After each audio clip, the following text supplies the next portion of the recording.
You bet it does. Welcome into Tuesday's edition of The Big Show on your Total Sports Station, KTGR. It's Andy Humphrey and Brendan Schaefer here. Later on tonight, Mizzou men's hoops will play yet another ranked team, and it's Tennessee this time. After tonight, by the way, Mizzou will have played every SEC team at least once.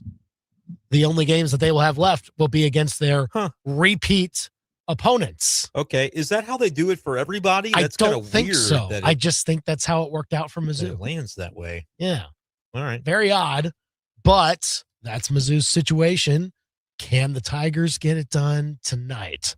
Still underdogs, but they've been underdogs before and won several times, in fact, this year. So who you got, Mizzou or Tennessee? We'll answer that coming up. Guess what? It happened again, Brendan. What happened? Mizzou football is opening on Thursday. Oh, again. my gosh, the scandal. Wow. I'm shocked. We'll tell you why we're not shocked. I am just glad it's late enough in the calendar that we're getting notes on the 2026 season. Like, I'm not trying to will basketball away or get through March Madness, but I'm anticipatory of football. So I like that this is already this news that comes every year. It's here now. But I think this is the earliest that it has come in the 5 years. Right. It's usually March or April that they say that. But either way, we know now officially that Mizzou's going to open up on Thursday again. We'll talk about that. We'll talk about the NFL Combine, which Mizzou players could stand out there. And we'll talk with Mizzou wrestling coach Brian Smith at 5:45 as the Tigers prepare for the postseason. Big 12 championships in a week and a half. So we'll ask Brian Smith about that. And the injury expert Will Carroll gives his thoughts on the Combine and baseball injuries. Spring training underway. Will Carroll joins us at 4:25. You can call or text us here. You can call us today. Hey, look at that. Our phone's ready. Look at that. I was just making sure. I got to check. Make sure. Phone's up and running. See. You can call us today.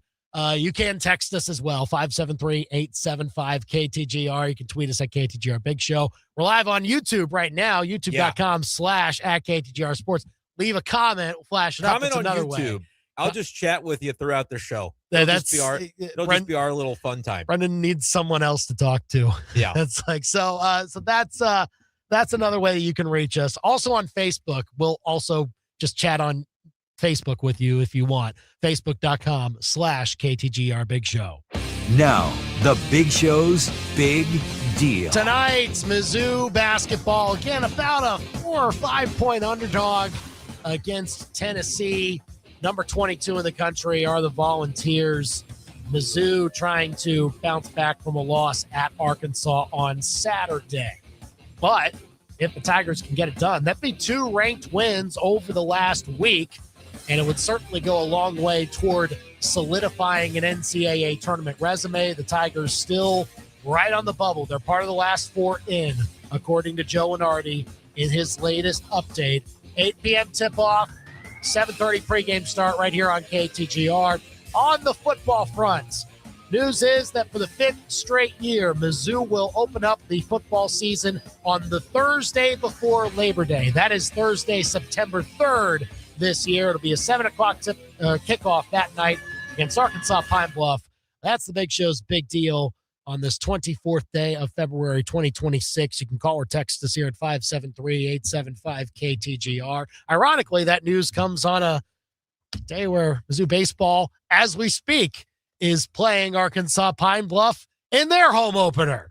What do you know? Maybe that's why. That's why they told us. That's the symmetry that we're looking for. Go. That's well done by whoever clocked that way to break the news. And otherwise, I can't figure why we're finding out on the 24th of February because I looked it up, and last year it was April before they told us. Was it? Yeah, that's what I thought. I think it usually has been April or like maybe March, April, May, whenever, which is still plenty of time. But this, we get even more lead time on something that we knew was here's another guess. This is me just taking educated or maybe uneducated guesses on the air because we don't know why they told us so early. I'm glad they did. Normally this game has been Labor Day weekend, and it's not this year. No, it is. It's Labor Day's later. No. No, this is Labor Day weekend. Yes. Oh, it's still, so the game is Labor Day weekend, but it's later than normal. Is that the Labor Day is later than normal, but right, therefore okay. this game is later than normal too. And you're talking then September 3rd is Yes. the Thursday that we're talking about. Okay.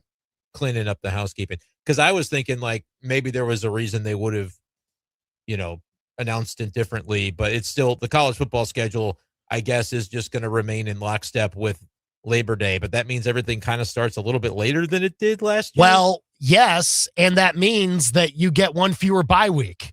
Like last couple of years. Okay. Mizzou's gotten 2 bye weeks, but it's cyclical every single year based on the calendar because college football has just decided that week 1 is Labor Day weekend. Has to be. And the final week of the regular season is Thanksgiving weekend. Yeah. And each and every year, those 2 dates, Labor Day and Thanksgiving, could be different distances away from each other. Just based on how our calendar works. Yeah, so they're the bookends, and you got to add in some extra stuff in between right. if it's such a way. But that creates the weird situation of some years you have 1 bye week and other years you have 2 bye weeks. This ends up being a year where you only have 1 bye week. So good. I guess.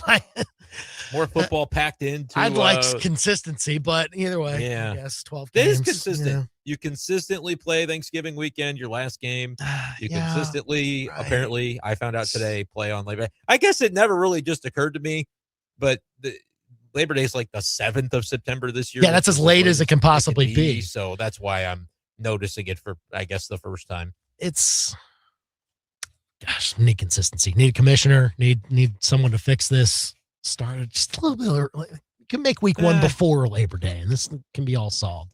And if that were the case, either way, now we know officially that Mizzou for 5 years in a row now will be opening their season on Thursday. I think that's officially a tradition. Like 5 years in a row. I think that's what Drinkwitz called it, is a tradition. Yeah. I think in the press release. So yeah, he called it that.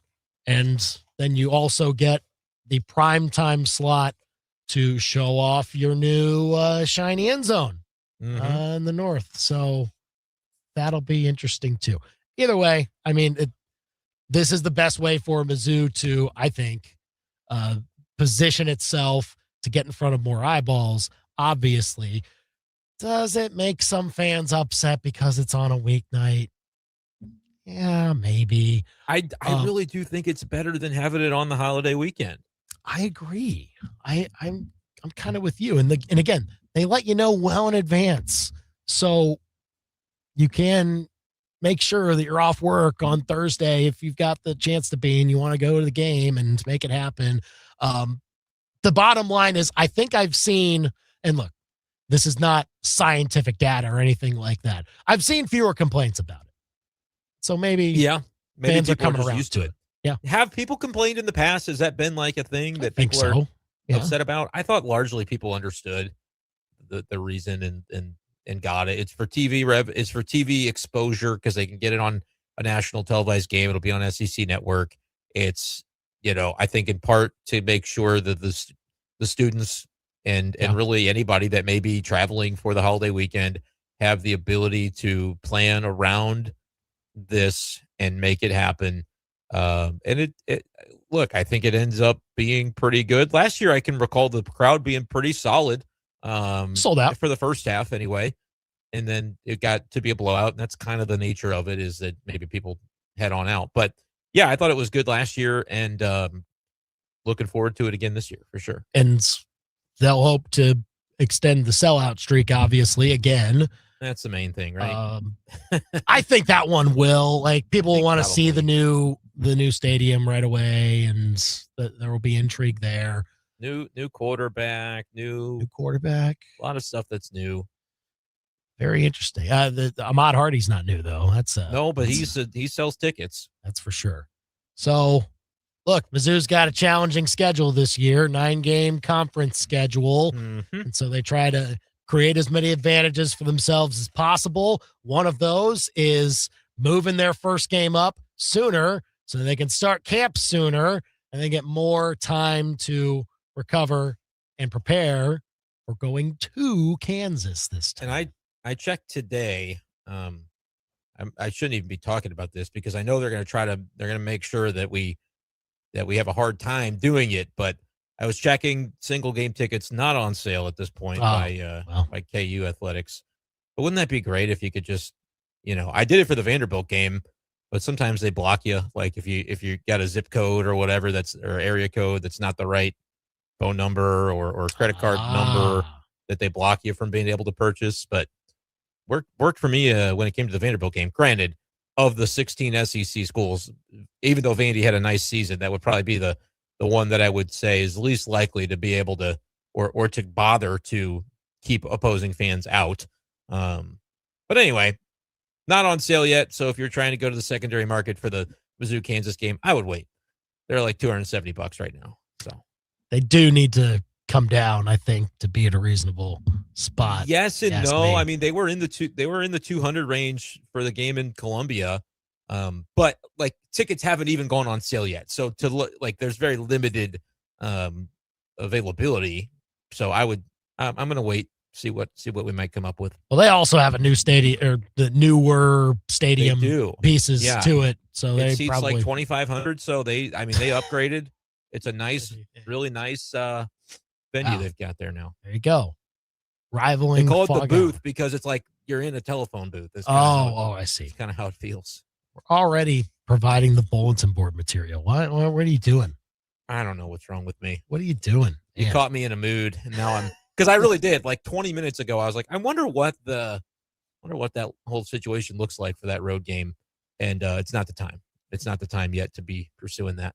Well, there will be plenty of time to talk about Mizzou football in the future, but thinking about it today because, well, Mizzou announced that their home opener will be moving once again to the Thursday night before Labor Day weekend against Arkansas Pine Bluff, Thursday, September 3rd. And they did announce the game time for it. It'll be a 7 p.m. kickoff for Arkansas Pine Bluff in that first game. So mark your calendars for that. Also, related, Mizzou will start spring football this weekend. We'll start practices. We'll hear from coaches. I think Drinkwitz will speak on Thursday. We'll hear what he has to say. We'll also, I think, eventually hear from Chip Lindsey, which will be interesting. That'll be good, as well as John Papuchis, new special teams coordinator. Corey Platoon, obviously. I think coordinators and some of the newer coaches will be made available throughout the next 3 weeks as they do spring practice. A reminder, no spring game. The reason given is that there's still construction going on with the north end zone. And so that's obviously a valid reason. Yeah. On top of that, unofficially, in today's age of college football, it is fair to question the point of spring games. Yeah. So there's also that underneath the whole thing. But historically, would that be held around mid-March. Early March? Mid-March is when they usually have it. Probably not even good weather anyway. It usually snows in March. Well, I don't know. I'm playing baseball here right now. Yeah, well, I've told you my thoughts on that. Still working. I'm efforting when it comes to the Thunderdome. I haven't yet been able to swing it, but we are accepting donations for that to get that construction project off the ground. Unofficial construction project at this point. It has not been sanctioned by anybody with Mizzou Athletics, just to be clear. or really anybody else. It's not been sanctioned by anybody, but it is an idea in my head that I have talked about on occasion. On this show in particular. Yeah. The Thunderdome will be the domed baseball venue that will and host softball. Softball that will be equipped to host the SEC tournament, so we can stop the inevitable rainout that happens on one of the days in Hoover, then it gets backed up for the remainder of the week. I've come up with a solution. I just need like a couple $100 million. What's that between friends, you know? And it needs to be that expensive because I am going to build something pretty fancy. Mizzou fans deserve that, and so that's going to be on me. I just haven't yet won the lottery to be able to front that. Because so we're going to expect you to pay for it yourself. We're not looking to create any city ordinances or taxes or anything like that. I don't want a tax burden on Mid-Missouri. I don't want a tax burden on Tiger fans. I'm going to handle it. That's going to be on me. But I do need to get through the hoop of gotta win the lottery first. So give it time, and we will let you know when there's an update on that. Well, where's Mega Millions at? What's the number right now? I don't know the number offhand. I don't play the lottery very often either. Is part of the problem with this plan. Maybe you should. I'm not often in the mix to be able to win. So little hiccup. Check that out. Yeah, I guess that's leave myself a note here. Happened there. 875-KTGR. Call or text us with your thoughts on Mizzou football. Again, the news that the opener is moving to Thursday once again, 5th consecutive year that'll happen, and that clears up your Labor Day weekend once again. You see Mizzou football Thursday, you can enjoy Friday through Monday and make that happen. And in the meantime, we'll discuss more pertinent things to tonight, like Mizzou basketball. Tigers, James says, on the money line, plus 135. Ooh. Yes, that is the situation. What would you do? I mean, what would you do if you were me? Because I am going to take off and be in person. Amount of time we need to answer that question, but sure. I know. Yeah, there's a lot a lot that you might consider. I'm just thinking back to Friday. It worked so splendidly that I just kind of waited for a slow start for the SLU Billikens, and it paid off. Part of me thinks maybe that's the way to go tonight. Another part of me thinks, plus 135 is already pretty juicy as a slight underdog. You just get ready, you roll in with that wager being placed. The other part of me says, man, every time that I have come on the show and predicted a loss in these underdog situations, Missouri has come through. Maybe I hedge with my emotions. You bet on the other side and allow for Missouri to claim victory at the expense of the wallet. I'm not ashamed of I'll be selfless. I'll do what it takes to get the win. The tickets were certainly affordable. They're great deals from Mizzou Athletics. Are you going to get there in time for the $1.99 beer tonight? I'm going to probably try to purchase one before I start, but I don't know. We're going to be cutting it close on that whole deal. But that's not, it's a business trip. And so I'm hoping to be able to handle some business. But again, if I need to play the fade card once again on the show and, predict it to go the other way just because it worked against A&M, it worked against Vanderbilt. I can think all the way back. I'm sure I didn't predict a win against Florida or Kentucky. So, I mean. No, I don't think you did. I don't think I did. So, no. I didn't in those. I did predict the win against Vanderbilt. That they would get that done. But so clearly it's not you that has this power. No, it's me. I'm the one with the ability to say dumb things on the radio and have it, go completely opposite that evening. I think I'm fully prepared. I don't know if we're quite to the point of the show where we're giving predictions just yet, but we'll have time thinking about it. But let me ponder that a little bit. Yeah, you got time to ponder it. I don't know if the situation of wait until Mizzou gets down a little bit and then the line gets better or the money line odds get better and then you do it live. I don't think that you can do that situation with this. I think if Mizzou falls behind early, I don't think I think the start was pretty important for them in this one. Because Tennessee will grind you to bones if you are not jumping on them early. Their defense will eventually win out as you try to expend your energy to get back into it if in fact that's the position you're in. Maybe Missouri jumps out early and I'm like, well, that's when you bet the other side because you get a chance to. Well, I am galaxy braining this thing. All I want is a win. All I want to see is a win tonight. Well, you can bet the spread live in that situation because Mizzou will be up 15 and then, final 8 minutes, they'll start to, loosen up on the lead. And that would be perfect. And then this time when you got to inbound it with 1.8 seconds, just throw it to a good free throw shooter that's on our team. Yeah. And just let it happen. That's my new advice. for that when that comes around tonight. But I would think that message has come across now. If you're ever in that situation again, I'll be very curious to see if it happens again. If he's like, no, I'm going to do the throw. I'm just going to throw it far enough this time. Or I'm going to have one of my teammates jump for the ball and try to bat it away, because all you have to do is tip it up in the air, not have immediate possession by the other team, and the clock's going to run out. So hopefully that was, you think they worked on it in practice? Like, here's how we're going to do this next time. Well, here's the throw. Probably. I think about all the times of like, do they not practice this? I think, yes, they do. But they also probably can't spend a whole lot of time practicing it, and probably not enough time that you want them to, because practices are not as long as you think, and they have to cover a lot of things in practice. I would say, hey, just like kind of like try to keep it light. Hey, Mark, we're going to try that one more time right now.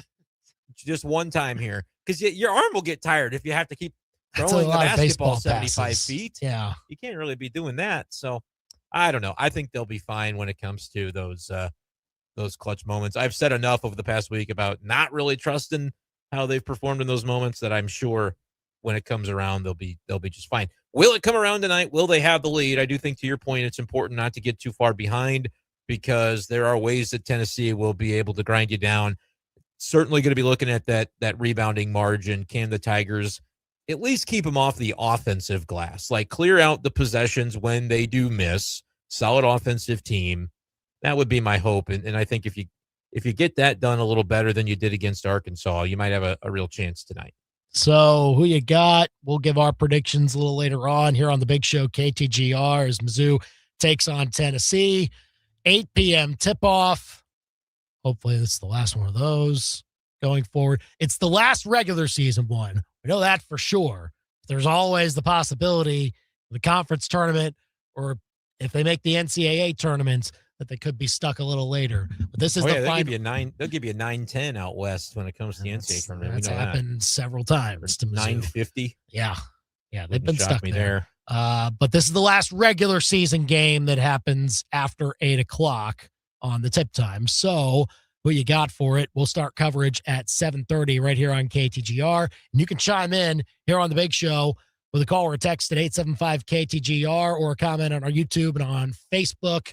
Up next, we'll talk some NFL Combine with the injury expert, Will Carroll. He's based in Indianapolis, where the Combine happens, so he always has great insights each and every year as to what might happen there, but also his great insights on Major League Baseball, spring training injuries, what he thinks about the Twins pitching situation now, and whether that can open up the AL Central a little bit for the Royals. We'll discuss that with the injury expert, Will Carroll, here on The Big Show. Breaking down the Tigers, Cardinals, Chiefs, and more like no one else. The Big Show continues next on KTGR. From elegant weddings to corporate lunches with flavor and flair, Courtyard by Marriott Columbia brings the party and the pros. It's the home of Main Event Catering. And with every event, you'll get an award-winning chef, full banquet staff, and drop-and-go options for any size crowd. And the event center holds up to 300 guests with 8 flexible rooms. If you need help, there's a Marriott certified wedding coordinator on staff too. Book now by calling 573-443-8000. 'Tis the season for love.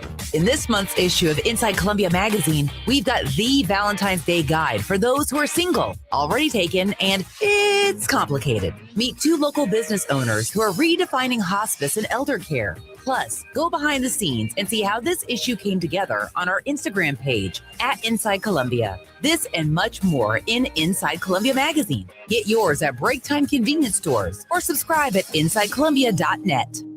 Would you care for some nightmare fuel? It's 5 a.m., and while you're still shaking off the cobwebs from the previous night's snooze, something else is lurking in another web. Time for a shower. Reach down to start the water, and it's a spider. 8 eyes watching you, and now 8 legs coming right for you. You know what you need? 5 stars. Not like throwing stars, although to be fair, you'd use just about anything to kill that dastardly shower spider. All you need is a 5-star service plan from Steve's Pest Control. Steve scares the life out of pests. Oh, who are we kidding? Steve and his team don't scare them, they kill them. All of them.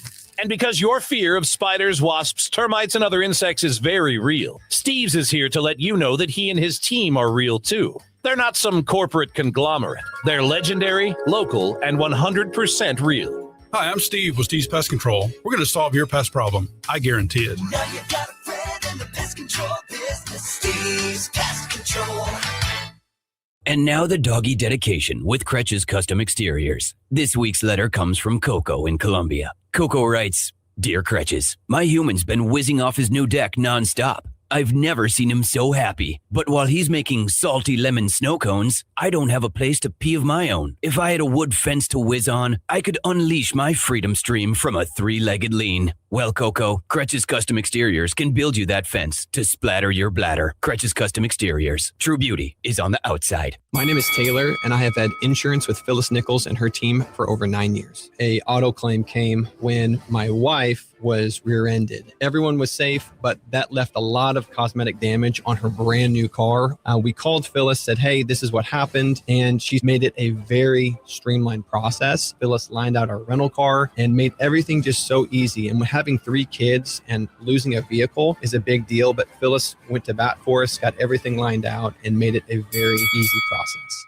From the trainers to the coaches, the equipment managers to the players and fans, it takes a whole team to be truly successful. Hi, this is Sophie Cunningham, and if you're looking for the best team of jewelers in Columbia, it's Betts. Their staff has years of experience handcrafting jewelry, and when you combine that with the newest technology, it gives Betts Jewelers the ability to truly wow their customers. So talk to the team at your hometown jeweler today. Betts Jewelers in downtown Columbia. These beautiful moments begin at Betts. Begin at Betts. If it's Mizzou sports, it's happening here. Now, back to the Big Show on KTGR. We're back here on the Big Show, KTGR and the KTGR app. Andy and Brendan here as we now bring on our good friend Will Carroll, the injury expert, to talk all things injuries. And certainly with the baseball season starting soon, it's a great time to subscribe to his newsletter, undertheknife.substack.com. Also his new podcast, Injury Territory. Go check that out as well as he talks all things baseball injuries, but also discusses football. And with Will, the NFL Combine right in your backyard in Indianapolis starting this week. Certainly a lot to try and take in as far as the information overload, but how much that we parse out that's real and what's not real is now the name of the game with all of that, with how long the event is and how many players get invited to it. How do you kind of view this year's Combine and the main storylines for it? You know, there's not really a whole lot to it this year. I mean, we know who the number 1 pick is. That's going to be Fernando Mendoza. He's going to be everybody's All-American. He's going to, smile big and nod. And the Raiders are going to wink and nod and say they'll make up their mind. But everybody knows that one's decided. It's everything after that. Will there be another quarterback picked in that round? How much of the top 10 will be defensive? You know, so much of the Combine happens behind closed doors. It's the interviews, it's the measurables, it's the medicals. And we don't get to see that. So they have to put on some sort of show to put on NFL before Rich Eisen runs. It's going to be one of those combines where I think things are going to get knocked out of whack because somebody's going to run some ridiculous number on the 40. Some guy's going to do more reps on the bench press than you thought. Some guy's going to look really good in the drills.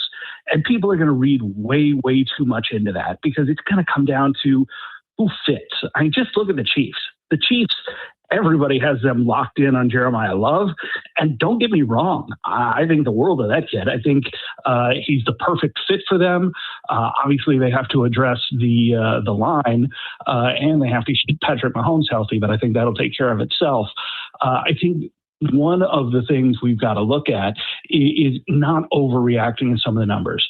If some guy runs really fast, but has a hard time catching the ball, he's probably not going to be a great receiver. And we've seen that over and over. If Love doesn't run like a 4.5, if he comes out and runs a 4.7, go back and watch his tape. Go back and listen to some of the interviews.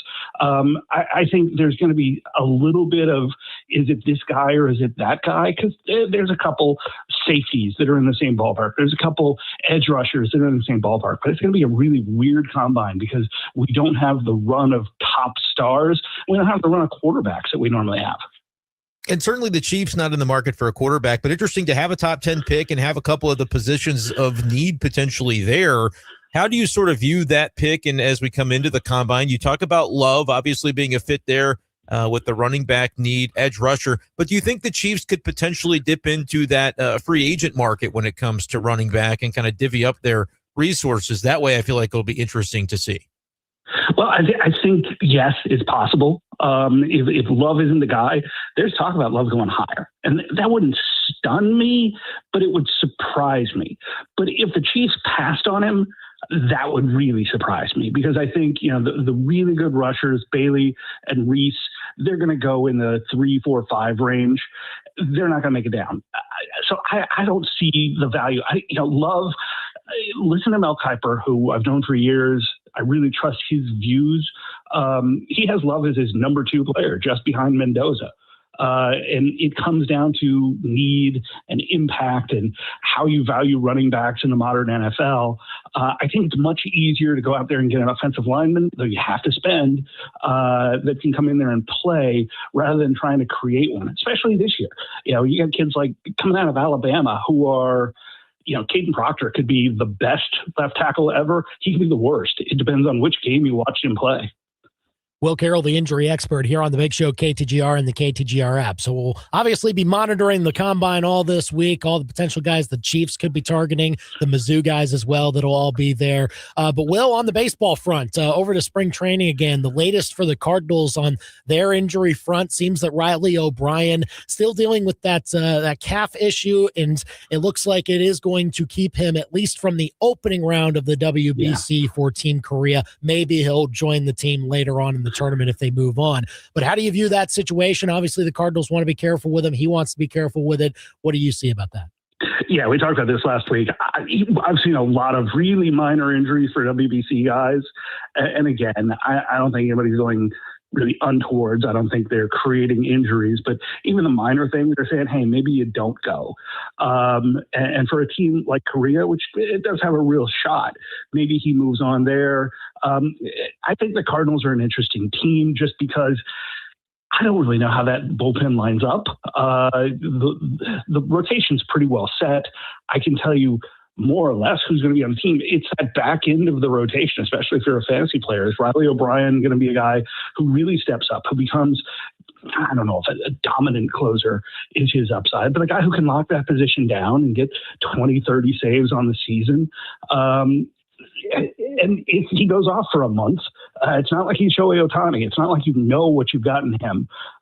You factor in the injury, I think he's probably better suited staying. Will, our stance here on the Big Show is that the AL Central could be a little sneaky this year in terms of the number of contenders it has, but the Twins are now in a bit of a bind with the injuries for their rotation. Obviously, Pablo Lopez down for the count. And what's the status of Joe Ryan as well? Some things that Minnesota's dealing with right now. Yeah, Pablo goes down. He's having his Tommy John surgery tomorrow. Don't know exactly what procedures, since we have about 5 that we got. We can't just say normal, simple Tommy John surgery. Now the doctors have made my job more complicated. Joe Ryan's got something inflamed in his back. They're not worried about it. They say it's not structural. But you hate having any sort of back injury. We're seeing this around the league. There's more and more pitchers having back injuries. And I'm really kind of curious about this because for years, if you understand the game of cricket, please go ahead and explain it to me. But they don't have arm injuries. They have back injuries. So as velocity has gone up, we've seen the arm injuries increase, but we've also seen more back injuries just because there is more force. There are more weak links in the kinetic chain, and the back may be taking part of that. The cricket bowling motion is a running one with a straight arm, so the elbow isn't stressed at all, but the back really is. Looking at biomechanical studies, trying to see those things, but you worry about any back. The archetype here is Clayton Kershaw, who was great at the end of his career, but so often that back would act up and they'd have to put out the emergency starter. Very interesting. We'll see how that goes for the Twins as they try to situate their rotation as much as possible. Will, for a former Mizzou pitcher, Tanner Houck, who had Tommy John surgery kind of late last season, and that's putting a lot of this season in question for him. He did give an update, though, I believe early last week, that he started throwing a baseball for the first time. He's kind of hit the 6-month mark, and while it doesn't seem there's much of an expectation that he'll throw this year, he's maybe still targeting September as a possibility. How do you kind of see that situation, Will, for him and the Red Sox, how much they would want to let him try to pitch at that point? I think it depends on the context of the team. They have Connor Early, a young kid who stepped in when Houck got hurt at the end of last year, and he's been good, but he might not make the team because they've gone out and acquired a couple new guys. So it's a question of, where do they use him? Is Whitlock in the bullpen or not? Lots of different things. For Houck, the interesting thing here was his comment about him just starting to throw a ball. That means, at least in theory, he's about a month behind on his rehab, and we don't really know why. I've been talking to sources there, and they're either not telling me or they don't know. So it's one that I'm watching. Most guys come back from Tommy John in between 12 and 14 months. At the end of the season, it's a question, do you want them to get confidence and go out there one time and then let them have essentially a normal off season? Or do you just wait and make it look like it took 18 months and not really know until they get to spring training? Will, this one's not injury related, but prospect related. In a just world, you would be out of luck there in Indianapolis when it comes to seeing Connor Griffin this year. Is that going to be the case? He is tearing up spring training already. Are the Pirates going to do the right thing here and just call this kid up? Because even at age 19, it seems he is ready for the show. Yeah, he's not going to see Indianapolis. He's barely seen Altoona. You could probably have already seen all of Altoona, no offense. But yeah, he's going straight up. Not just because he's having a hot spring. Don't read too much into that. Anybody can have a hot spring. You got to look, see who he's going against. Is he going against real starters? Or are you going against the guys who are going to be in Double-A? He's already torched those guys. Griffin is 19, but just absolutely great. He came in, high school players aren't normally this good this quickly, just absolutely tore through. There's a number of these, though. This is a potentially historically great rookie class. I mean, Trey Savage is a rookie still, but we've already all seen him in the World Series looking like one of the best pitchers in the game. Does he take a step forward? We got a bunch of Japanese players that came over that are still technically rookies. We got Kevin McGonigal, who was last year's #1 prospect, who could step in pretty quickly for Detroit. The other thing to keep in mind is the one good thing about the last CBA, which is about to run out, was these bonuses that you got for putting guys up. It used to be they'd play games, you'd keep them out until a certain day so they wouldn't be Super 2s and get an extra year. Now the incentives are the other way. You get extra picks if you have these guys up and then they become Rookie of the Year. You saw that with Paul Skeens. So the Pirates know how this game works. Connor Griffin's going to be the starting shortstop on day one. Will Carroll, the injury expert here on the Big Show, KTGR and the KTGR app. Another interesting, kind of under the radar move that I noticed within the last week or so, Will, involving the Royals. They gave a 2-year minor league deal to John Means, who, was great at all-star caliber not too long ago for the Orioles. Kind of bounced around a little bit since then. He's coming back from multiple Tommy Johns. He's had Achilles stuff. There has been a lot that he's had to go through here recently, injury-wise, and it seems that the next time that he throws a major league pitch, if in fact that happens, would be the mark of a pretty big comeback. And it seems the Royals maybe want to give him that 2-year window to have that chance. How do you kind of read into that? Yeah, this is the interesting one. There was a long time ago, Jim Hendry, when he was the GM of the Cubs, kind of discovered that Tommy John surgery was really predictable. So he'd give these guys a 2-year deal or a 1 year with an option.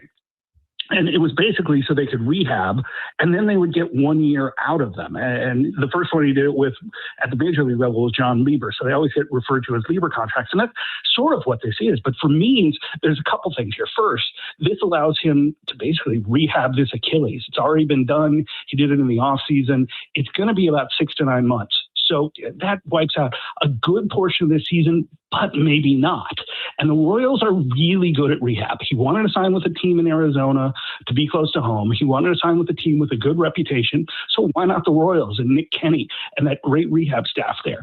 There is a chance this guy comes back late in the season, kind of does what Shane Bieber did last year, because guys coming back from Achilles actually have a really good chance. And his arm, I've been told, is not just healthy, it's arrested. So it'll be interesting to see. And oddly enough, on injury territory later this week, we're going to have Nick Kenny, the head trainer for the Kansas City Royals. What do you know? How about that? That'll be good to chat with him, I'm sure. What's new also at Under the Knife, Will? Tons of stuff covering everything from all these injuries to pitchers, why these back injuries might be happening. And we're going to take a look at something of a urban myth, sort of. There was a story about 10 years ago that a team had bought a Cray supercomputer. You remember this happening? It turns out they didn't. We know who it was. We know what they were doing. It didn't really matter. But now that kind of supercomputer power, that's pretty much my laptop. And if I want more power, I can just go buy it from ChatGPT. It's crazy how much we've progressed in 10 years. That certainly is the case. Go and check it out at undertheknife.substack.com to read Will Carroll's insights into Major League Baseball and injuries and more, and his new podcast, Injury Territory, where you'll be able to hear Royals trainer here very soon. Will, thanks for coming on the Big Show and talking injuries with us. Hope you're well. We'll talk soon. Thanks, all boys. Big Show is on at 4:43, KTGR and the KTGR app. Yeah, technology quite has advanced, and I think all of these baseball teams have exactly what maybe was a breakthrough 10 years ago, and now we ourselves probably have that same technology that they were talking about.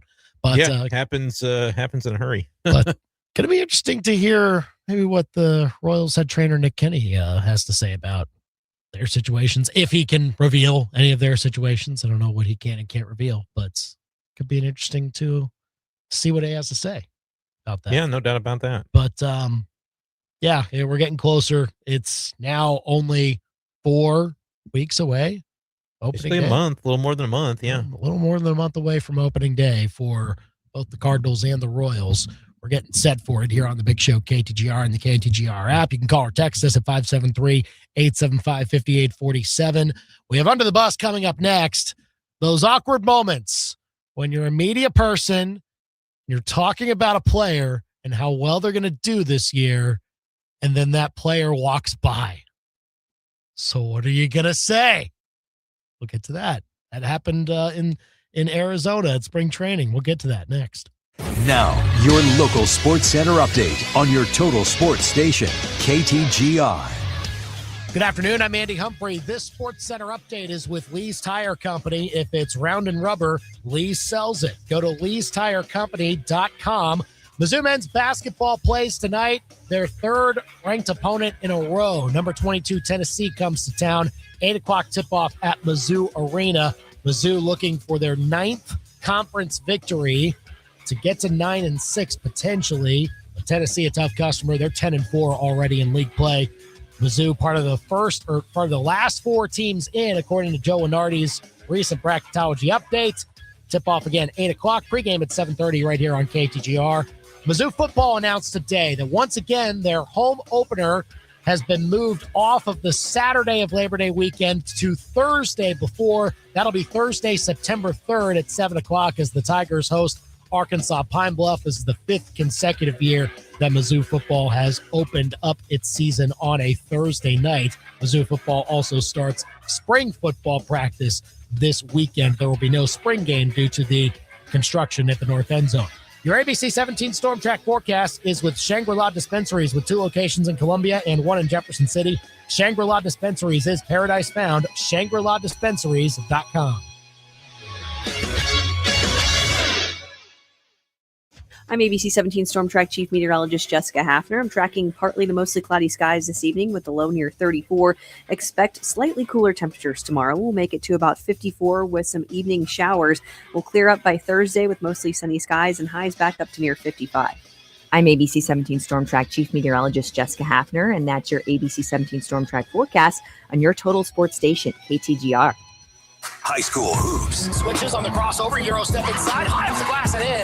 At its best. Catch it on the left wing, turns around and knocks down the three. KTGR is your home for the best high school basketball matchups in Columbia. Follow the QBs, Bruins, Spartans, and Trailblazers all season long on KTGR's High School Hoops Game of the Week. See the full list of game broadcasts on KTGR.com and listen on the go with a free KTGR app.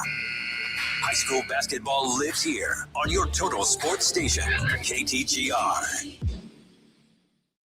Okay, the limb is hanging over the driveway. I need this pruned. Oh, call the electrician. An electrician? Yeah, or maybe your HVAC guy. You've officially lost it. I need an expert in the right field. Fine. Call that lawn company. They mow and prune. Yeah, they also scalped your yard last summer. When it comes to trees, trust the experts who actually know trees. Ones that are trained and educated for pruning, planting, and removals done right. Call Eric at Advanced Tree Solutions, your tree's best friend. AdvancedTreeSolutionsLLC.com.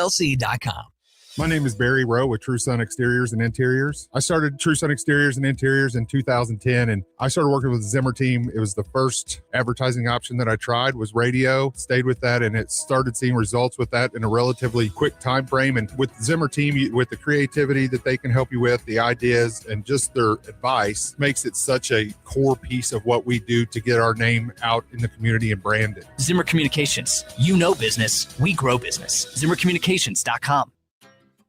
Step into a real-life snow globe with Zimmer Communications and Colette Travel on this 9-day European vacation. Stroll Prague, Dresden, Vienna, and Budapest. From castles and cathedrals to twinkling market stalls. Sip warm Glühwein, shop handcrafted gifts, and even visit a family-run candy workshop. Learn more by joining us in Colette Travel Tuesday, March 17th at 5:30 at Courtyard Marriott Columbia on Lamone Industrial Boulevard. RSVP today at ZimmerCommunications.com.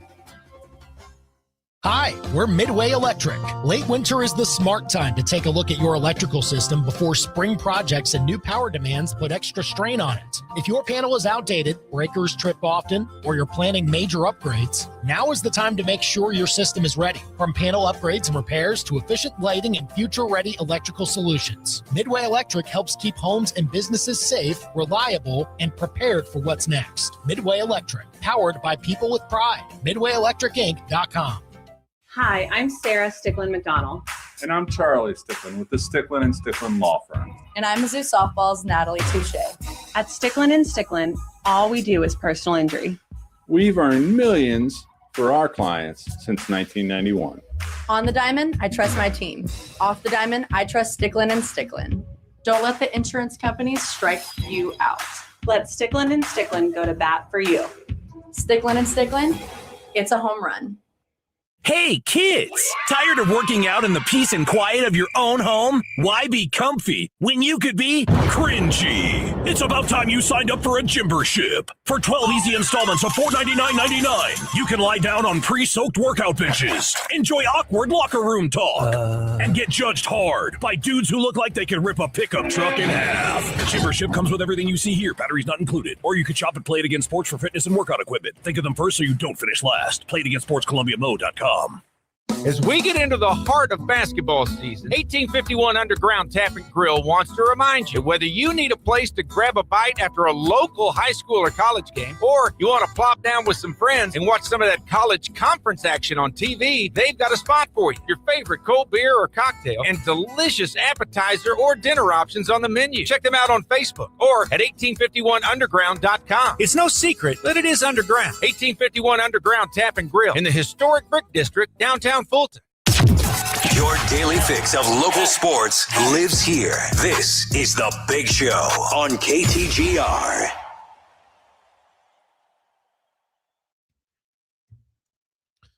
I'm sure this situation has happened before with players hearing maybe what radio hosts are saying while they're doing their show from the players' facility. There's several radio shows that do that. Obviously, this time of year during spring training, a Seattle radio show was doing this for the Mariners at their facility.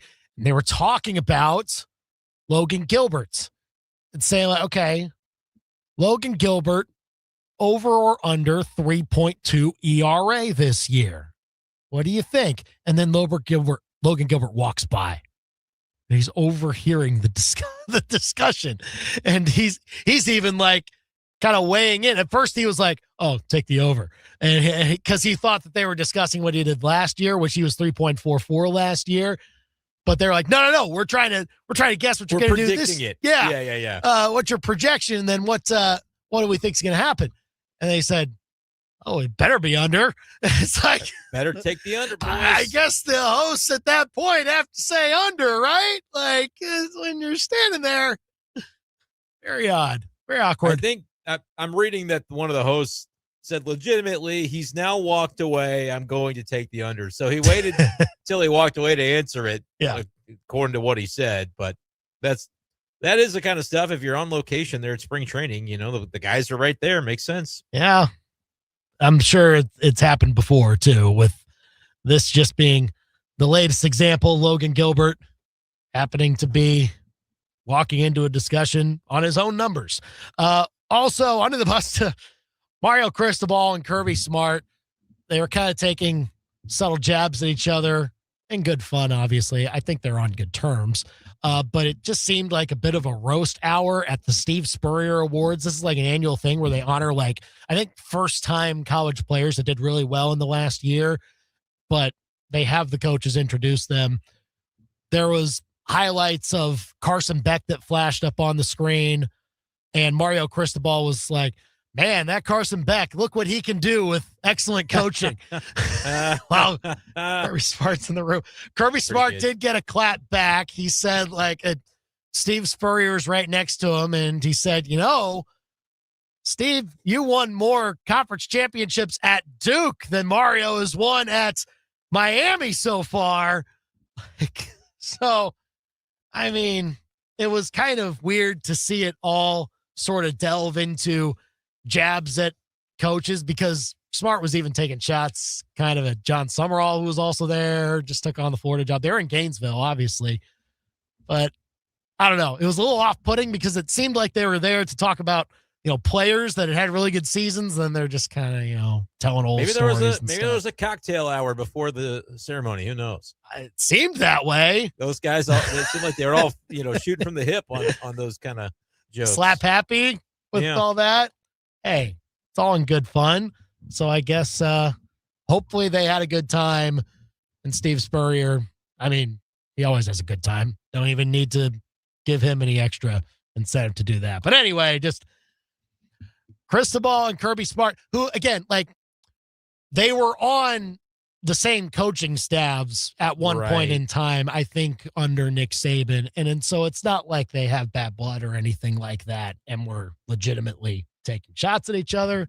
But it's college football. Have a few jabs. Some more than gentle ribbing. I think that's good stuff. Yeah.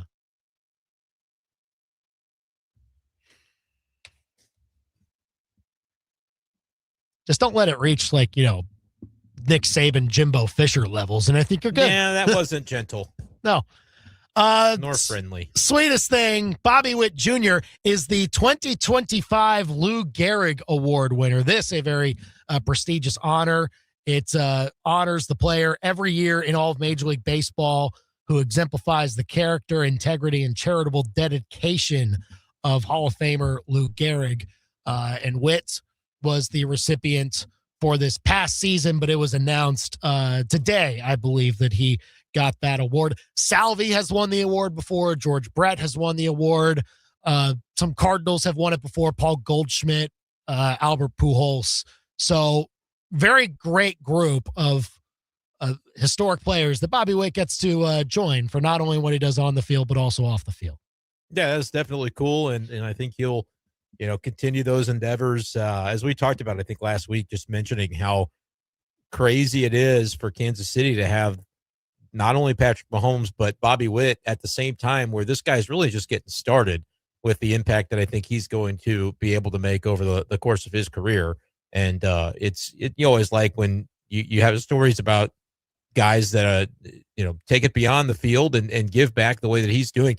And he's in his mid-20s. It's not like he's been around for a long, long time. Like he's he's obviously set out to do this and have this be a part of his legacy from, the early days of his career, which is always cool to see. So congrats to him. And we know that he's going to, as long as he stays in Kansas City, is going to make an excellent impact for folks in that area, not just because of entertaining them for how he plays on the field, but just the way that he's able to interact with his community, be enveloped into that community and becoming a huge part of the fabric is, going to be awesome to see.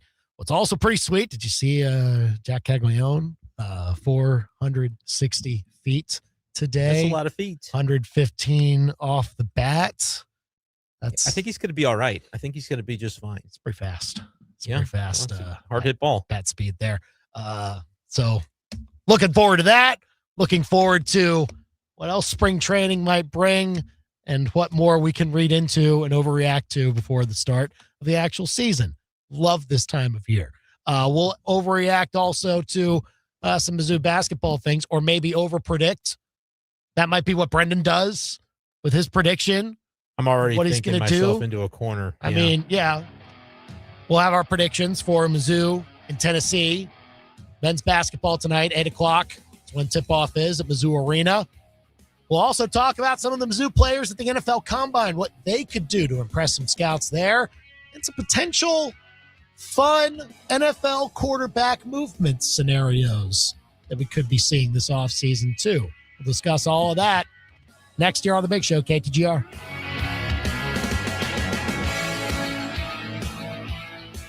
The votes are piling up. This is the final week to nominate your favorites for Inside Columbia Magazine's Best of Columbia 2026. The nomination period ends March 1st. Nominate the businesses and places you love most, including Best Burger, Best Live Music Venue, Best Salon, Best French Fries, Best Primary Care Provider, and more. You can nominate once per day, so come back and support your favorites. This is the final week to nominate. Best of Columbia 2026 starts with you. Nominate today at InsideColumbia.net. From elegant weddings to corporate lunches with flavor and flair, Courtyard by Marriott Columbia brings the party and the pros. It's the home of Main Event Catering, and with every event, you'll get an award-winning chef, full banquet staff, and drop-and-go options for any size crowd. And the event center holds up to 300 guests with 8 flexible rooms. If you need help, there's a Marriott certified wedding coordinator on staff too. Book now by calling 573-443-8000.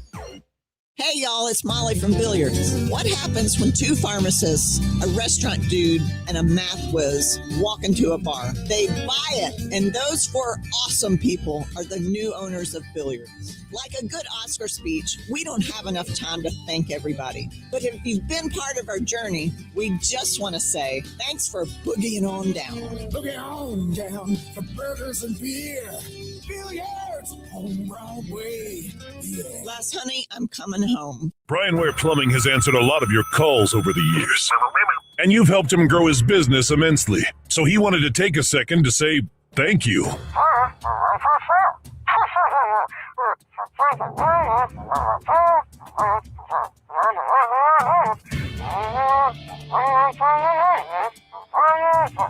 Oof, that was pretty emotional. We couldn't have said it better ourselves. So keep calling Brian to unplug your plumbing problems. BrianWarePlumbing.com. KTGR AM Columbia, KTGR FM Fulton Columbia, K286CL Columbia, Mid-Missouri's total sports station. KTGR is Sports Center. I'm Christine Lisi. Moronic is how Texans general manager Nick Caserio is describing the trade talks surrounding quarterback C.J. Stroud. Caserio at the NFL Combine shot down rumors of potentially moving Stroud, and he did reaffirm his commitment to his QB. Stroud's name surfaced in trade speculation after his turnover-plagued playoff run. Unlike last year when it took until June for quarterback Aaron Rodgers to agree to a 1-year contract, Steelers GM Omar Khan doesn't think they'll have to wait as long this offseason for a decision from Rodgers. Regardless of what Rodgers does, though, Khan knows the team has to prioritize its search for its next franchise QB. ESPN NFL analyst Louis Riddick. They need to continue to look at what Will Howard brings to the table at this point in his developmental process. And then obviously I think when you're talking about the draft, and I know you have Mason Rudolph and Skylar Thompson up there, but we're looking for a long-term solution at this position. And then I think Ty Simpson obviously is the guy who's right now in the wheelhouse for Pittsburgh, where they pick 21st in the first round potential. R. Lewis Riddick. ESPN Radio is presented by Progressive Insurance. Progressive Commercial Insurance flexes to fit your business's needs. From quick repairs to adjustable coverages and even payment options, Progressive Commercial makes it easy to get what you need. Quote today in as little as 8 minutes at progressivecommercial.com. From Faro. 15 to the 10, to the house. Bush. Back to the wall, and it's got her. And Arrowhead. Touchdown! Kansas City! To your speakers. This is the big show, baby. Get fresh takes on the biggest sports stories in mid-Missouri. Right now, this is the Big Show with Andy and Brendan on KTGR. How far into Galaxy Brain territory will I go? As we tell you who we got in Mizzou men's basketball tonight, taking on Tennessee at 8 p.m. Mizzou Arena. Be there or be square. I will be. Looking forward to that. We'll give our predictions here coming up. 5:25, we'll talk. Could the NFL quarterback movement be kind of wild this offseason? There was a recent post by one of the entities that claimed the number one free agent in the offseason is maybe a name that would surprise some people at the quarterback position. We'll see our thoughts on that coming up at 5:25. And Brian Smith of Mizzou Wrestling joins the show before we get out of here on this Tuesday. 573-875-KTGR to call or text us. But first, it's 5 o'clock. It's time for the Top 5 at 5 on The Big Show. Number 1. If you want to trade away for curtain number 1, you can have curtain 1. Again, Mizzou with a chance to put a key win on their resume against Tennessee, ranked number 22. It would be another quad 1 win, and one that could really help out the wins above the bubble number for Mizzou. In fact, it could make the biggest positive impact to Mizzou's resume in that metric out of the 4 games they have left in the regular season. Tennessee is about a 4 or 5 point favorite. Mizzou is trying to come off the loss against Arkansas. Tennessee is the best offensive rebounding team in the nation, according to Ken Palm as well. That's a challenge for the Tigers. We'll see if they can be up to it. 8 o'clock tip-off tonight, 7:30 pregame start right here on KTGR. Number 2. Number 2, your timing is impeccable. Hey, guess what? Mizzou football is going to start on Thursday again this year. For the 5th consecutive year, the opener is moved to Thursday night before Labor Day weekend. That'll be Thursday, September 3rd this year. Labor Day a little bit later in the calendar. But Mizzou going to start out against Arkansas Pine Bluff that Thursday at 7 p.m. at Faroe Field, Memorial Stadium, or whatever it might be called by then. We're obviously looking for a naming rights sponsor. And they'll be debuting that brand new North End Zone facility. A lot of things will be happening that week for Mizzou football. So, again, mark your calendars. Thursday is when it'll start, September 3rd. Number 3. And Mizzou actually starts spring football practice this weekend. It'll last for about 3 weeks. Throughout that time, we'll hear from Eli Drinkwitz and also the coordinators. It'll be interesting to hear from the new offensive coordinator, Chip Lindsey, some of the other new coaches, special teams coach John Papuchis, also slated to talk a little bit later on in the period. No spring game, though. They've canceled that because of the construction on the North End Zone. Usually happens in mid-March, but it's fair to question these days whether you need a spring game anymore. It'll be interesting to see if Mizzou brings it back for 2027. Could be a question. Number 4. Oh, shanked it. I think you could take Breece Hall off the potential free agent running backs that the Chiefs could be pursuing. The Jets appear to be ready to give him the franchise tag if, in fact, they can't reach terms on a long-term deal before next Tuesday, which is the tag deadline. So we'll see where the Chiefs go if, in fact, they're still in that market. I do think they should probably target Travis Etienne if, in fact, there is interest there on the other side. Number 5. What is the 5 fingers? Say to the face. Slap. Some UFL rule changes this year, including a 4-point field goal. That's the Big Show's Top 5 at 5 on KTGR. 875-KTGR to call or text us. So the Battlehawks could be kicking a 4-point field goal. Any field goals 60 yards or further, Brendan, is worth 4 points in the UFL this year. New change. That's fun. That's exactly the type of stuff the UFL should be doing. There was a report that the Battlehawks were considering using the soccer stadium in St. Louis, and then that was quickly shut down. I don't know really why people thought that was, but anyway, that's other UFL non-news, I suppose. I guess. But yeah, I think that's great. I think why not? Do some quirky things. Think about again, when you're a league like the UFL, it's okay to stray a little bit into, like, it's legitimate football, don't get me wrong, but it's also okay to stray into the Savannah Banana territory a little bit, right? Have some things that are fun, have some things that are going to go viral. When that first 60-plus yarder is attempted, that it's going to be a social media sensation, right? Like, it's okay to be willing to lean into some of those things if you are kind of a secondary entity when it comes to, and in football, they certainly are, relative to the NFL and college football. But it's a fun league, and it's fun that they can, kind of afford the luxury to think outside the box and try some things. I like that. I appreciate that. They still do the 4th and 15 in lieu of an onside kick, right? So. They still do that? Okay. Yeah, right. which is, I still think that's something to think about for the NFL.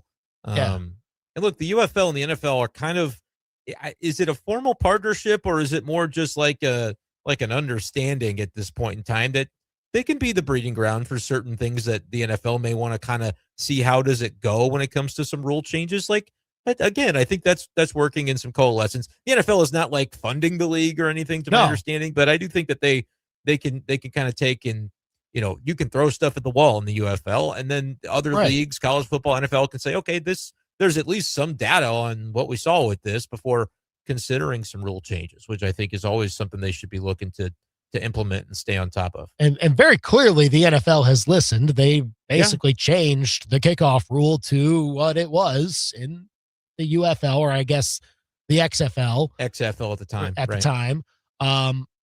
But yeah, we'll see how this one goes.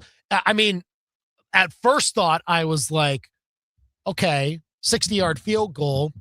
If you are a UFL kicker and you can hit a 60-yard field goal, why are you in the UFL? But I mean, there's only really 32 spots to go around at any given point on an NFL team. And so, yeah, there are some pretty good kickers that are in the UFL at times.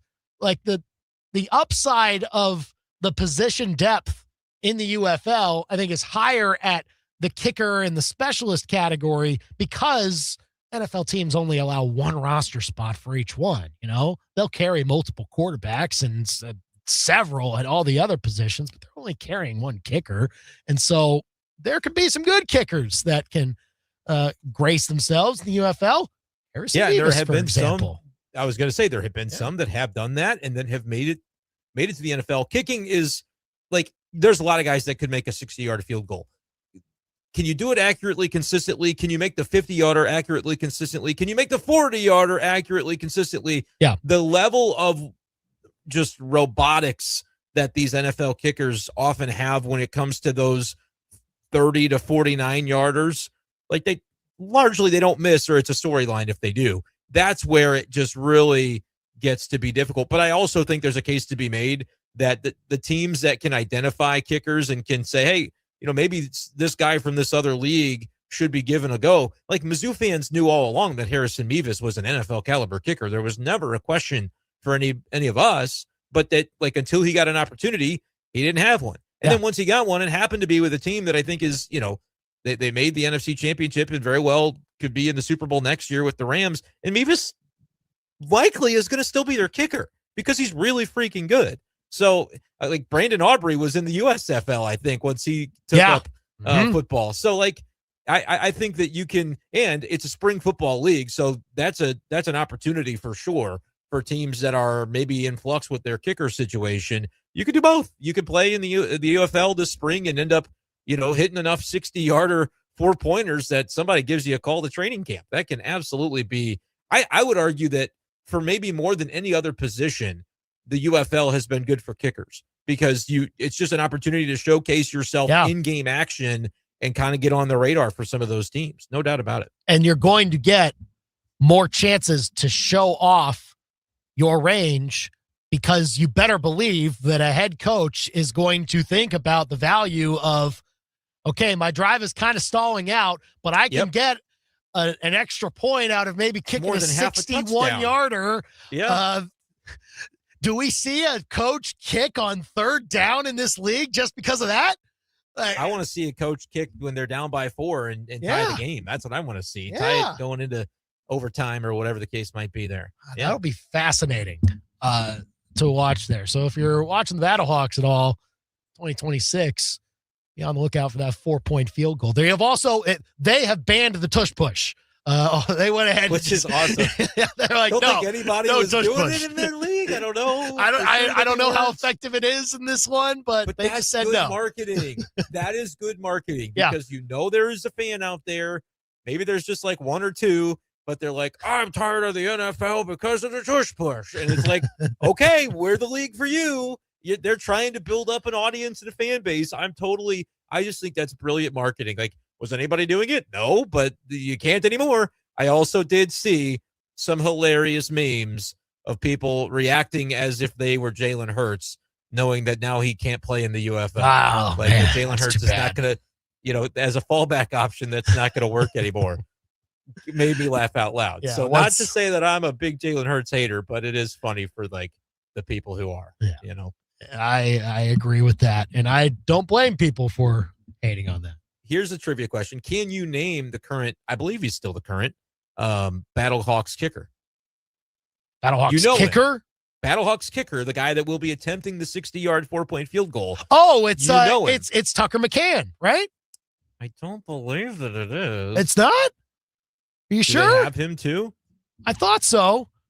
Or he's kicking for somebody. Like, I don't know who exactly, but I thought he was kicking for somebody. I'm seeing that re-signed in October of 2025, Rodrigo Blankenship. Oh, yeah. That's another former SEC and NFL pedigree for him.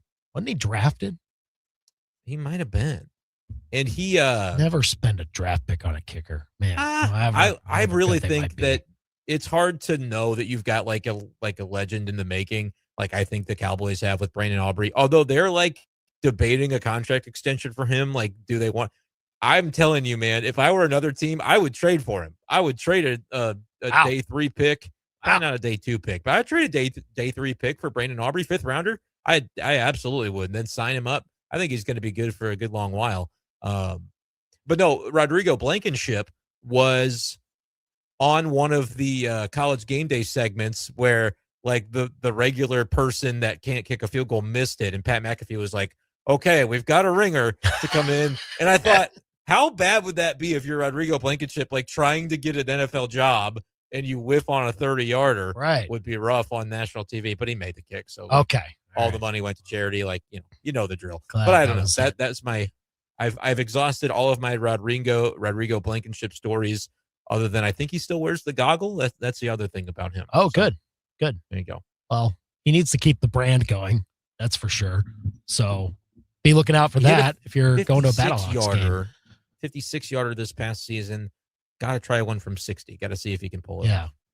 Battlehawks starts, I think, late March. It's Saturday. Oh, this Saturday? I think it's like coming. Am I crazy? We sure? I'm not sure about anything, but I think it's March 28th.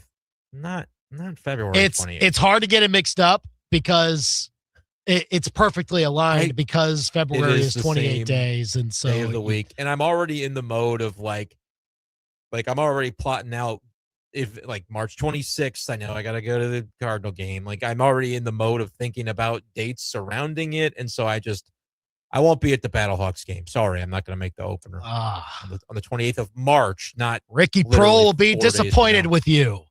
I get it. I understand. I've got a prior engagement, but I would love to get to a game sometime this season. I'm a big Battlehawks supporter. I have a Battlehawks hat, so I'm pretty much you are pretty much a dedicated fan. That's even says huge XFL commitment there. on it. Wow, so it's that's an old XFL school hat.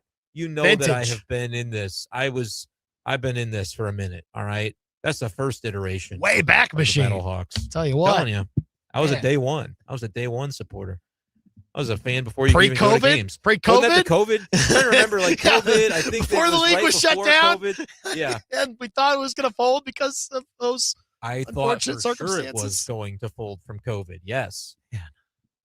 My Houston Roughnecks were 5-0 that year. They got screwed out of a championship for all that. I know I'm just vamping and avoiding having to predict this Mizzou loss like I'm going to have to do. We could talk Battlehawks. Speaking of Houston and rough in the same sentence.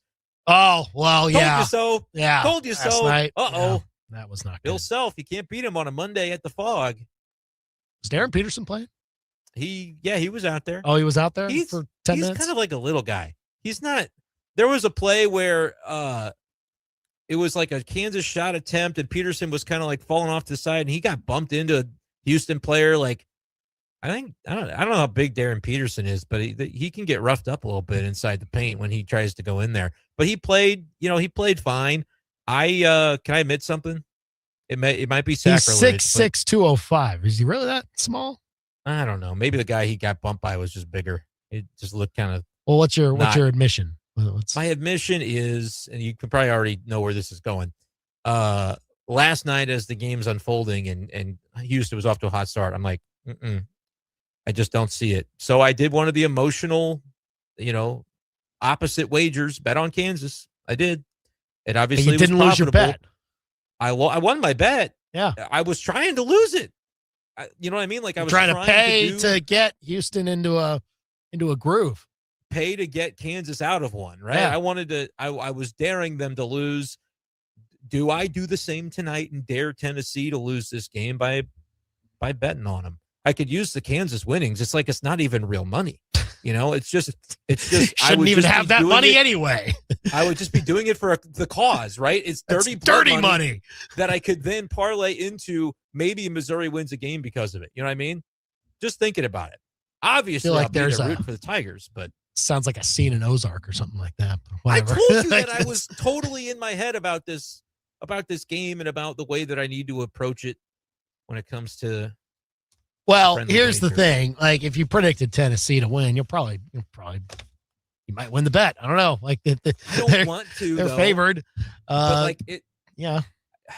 This is an effective method for me. I'm telling you, it's cost me some money here and there, but it's worth it sometimes. Tonight it would be worth it. Tonight my tickets are so cheap. It's like I would be paying for the win. You know what I'm saying? I think that's the play. You just go emotional hedge against your own interests. Ken Palm says that Tennessee's going to win by 5. Take the dive. Tennessee is they're only a 2.5 point favorite now. 2.5 now? Some places. 3.5. Oh my goodness. Opened at 4.5 and it's been bet down. Yeah, man. Mizzou has played well at home largely this year. Couple of exceptions. Really, the Texas game is the biggest one.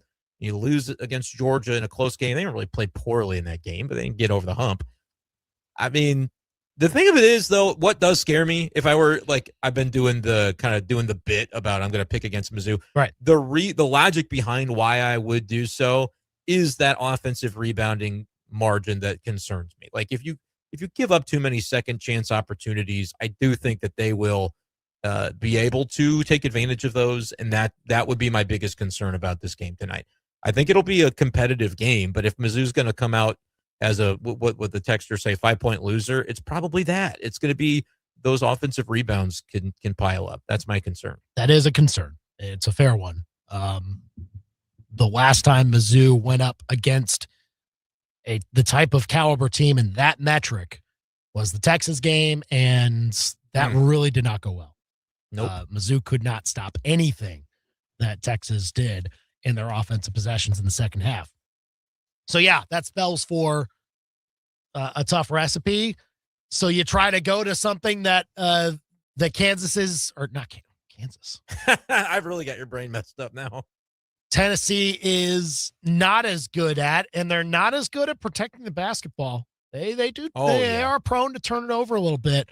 Okay. So maybe now Mizzou is kind of also in that boat at times, but they limited it the last few games or so. That it's been a while since that's been the reason they lost a game or one of the primary reasons. So to me, that could be your opening. If Mizzou maybe get a few. I'm thinking of two guys. Scoop and scores, right? Yeah. I'm thinking of two guys, and it's both point guards that I think you need multiple steals from. You need at least tonight. one of them to step up, man. Theo Barrett, Anthony Robinson. I want to see both of them get handsy. Anthony Robinson, that is an area of his game that hasn't necessarily slumped. He can still contribute in that way. I would love to see that from him tonight. But Theo Barrett, he's going to be out there a ton, playing a lot of minutes. That's the guy that needs to, I think, be one of your top players on the floor tonight to get this win.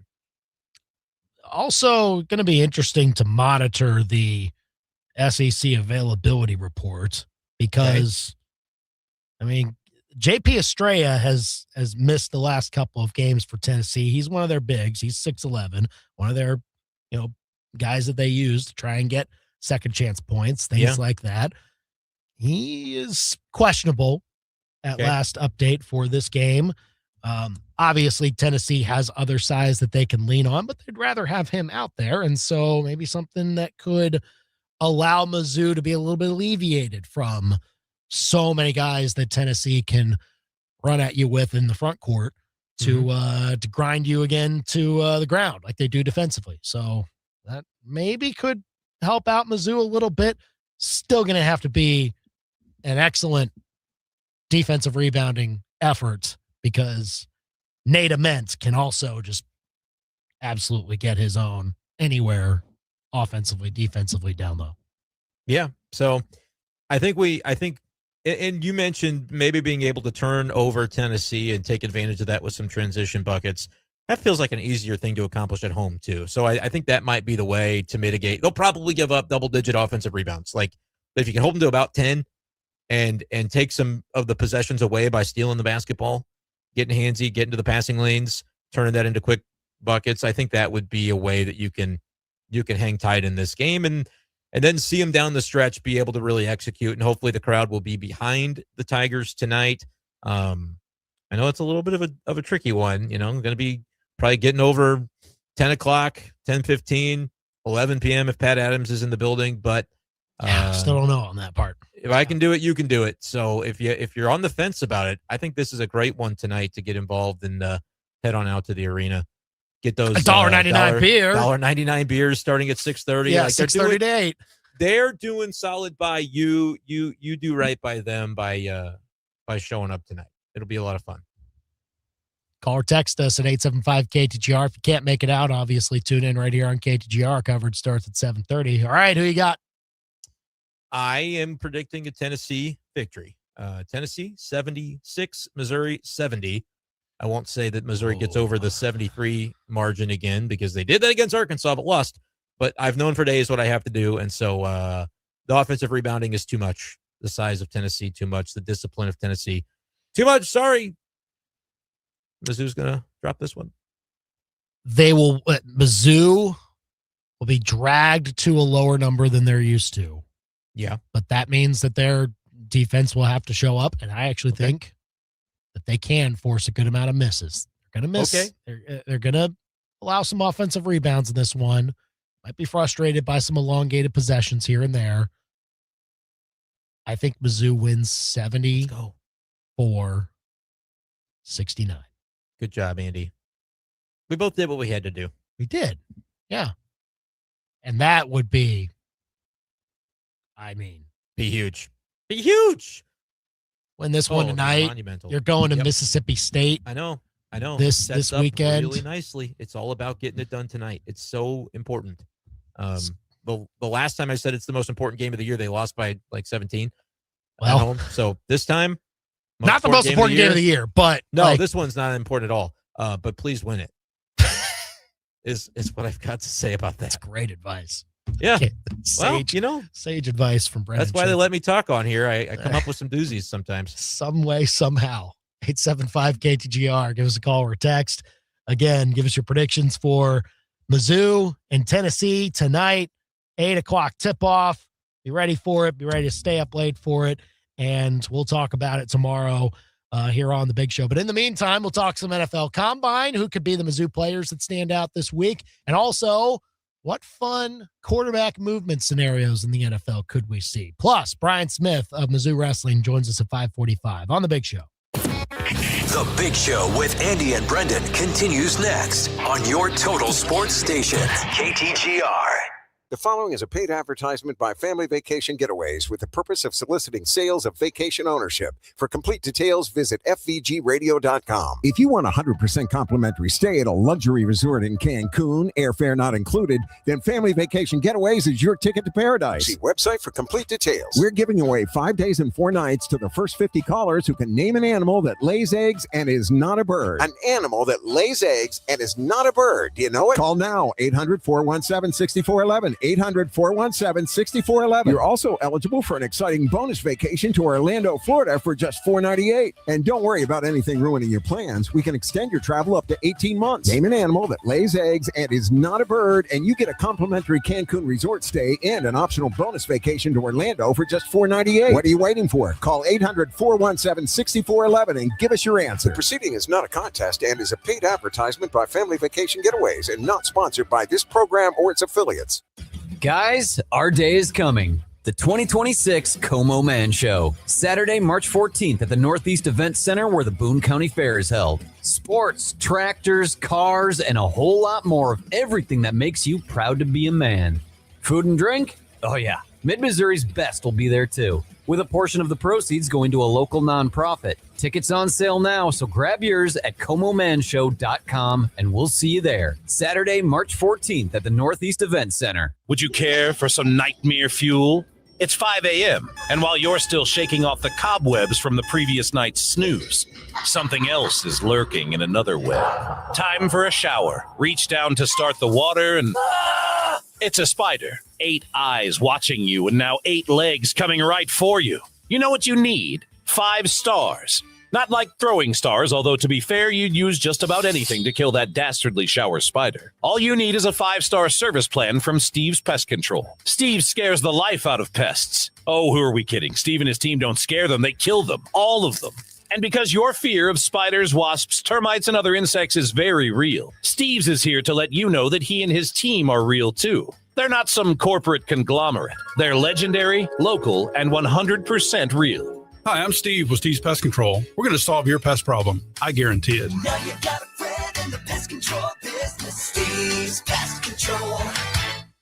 Another winter inside, looking at the snow in your yard that you can't write your name in because you didn't order your new deck from Crutch's Custom Exteriors in time. Don't look ahead to spring cleaning. You're ready for spring peeing and April showers with Freedom Stream powers off your new Crutch's deck. They can build your pee platform in the winter so it's ready for you to splash your autograph in any springtime snow that's left. CrutchesCustomExteriors.com. True beauty is on the outside.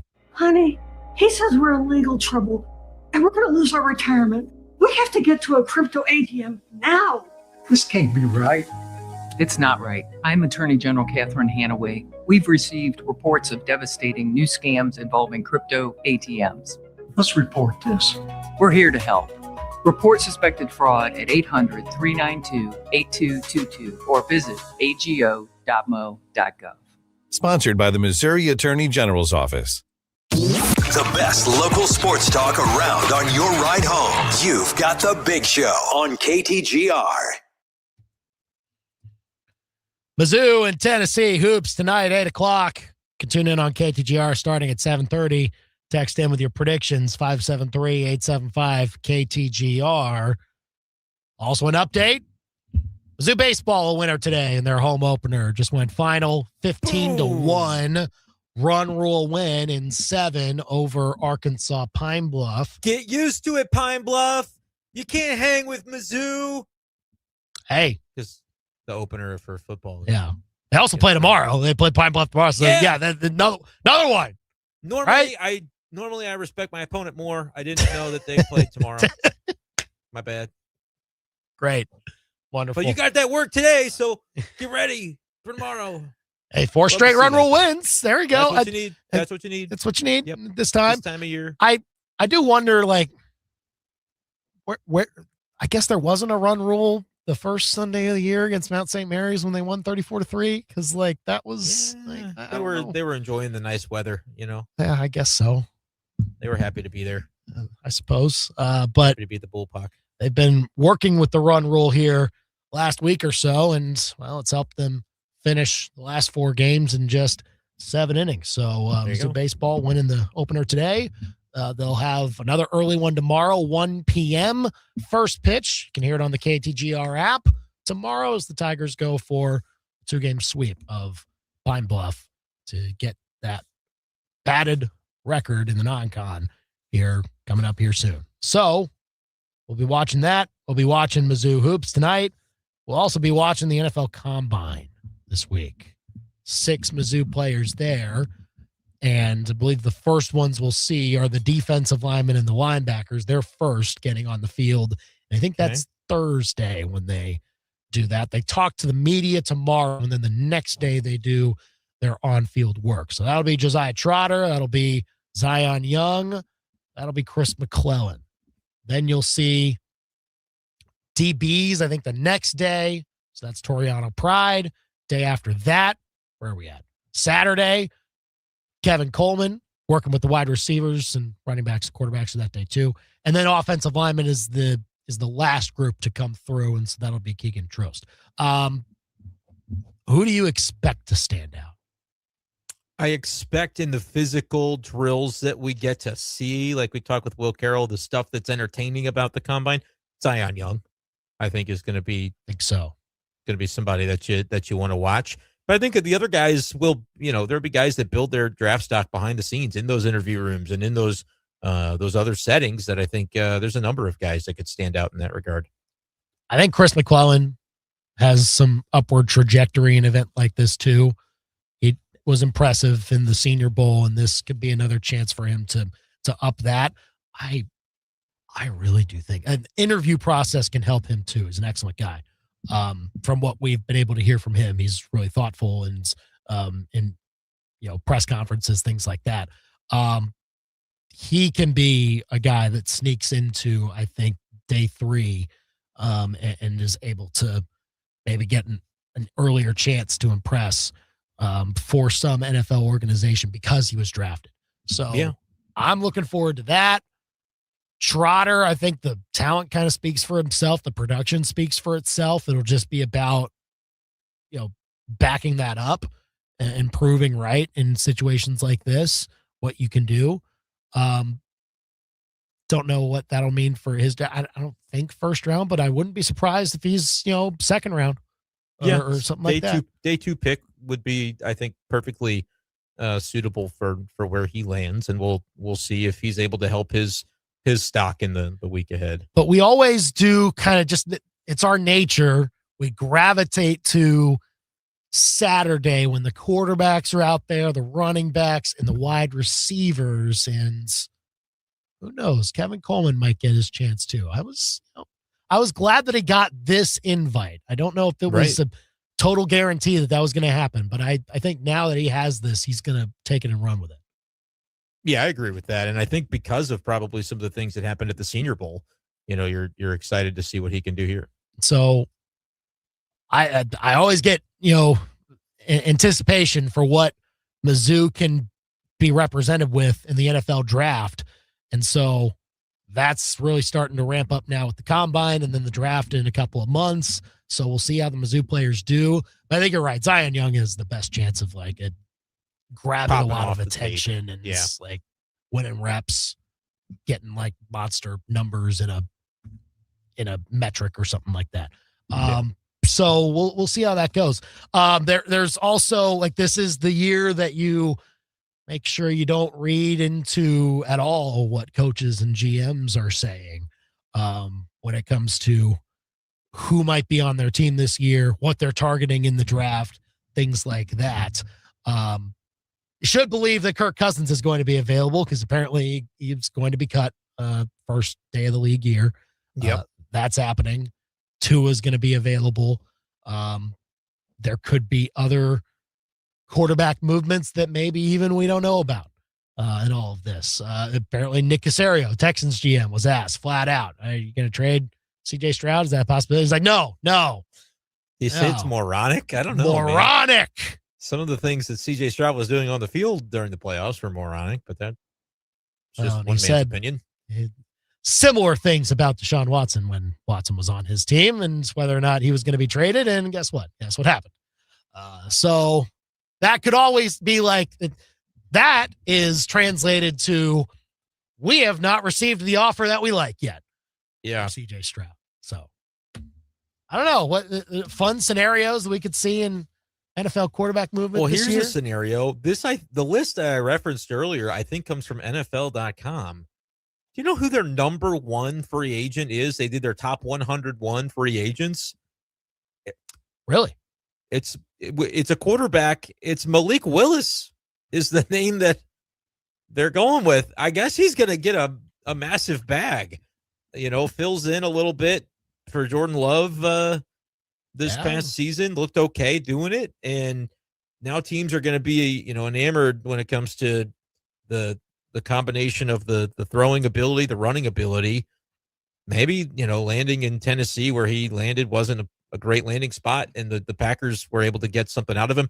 Now he's a free agent, and I think if you're a quarterback needy team that's got the cap space to spend at the position and you don't have the number one pick, crazier things have happened. I think he's going to be a starter somewhere. I mean, he's going to get a big contract, at least on the AAV, and start somewhere in 2026.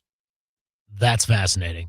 Yep. I don't necessarily blame people for thinking that way. I've liked seeing him go out and operate for the Packers in his limited time out there. And I think having a spot where he can fit is the main thing.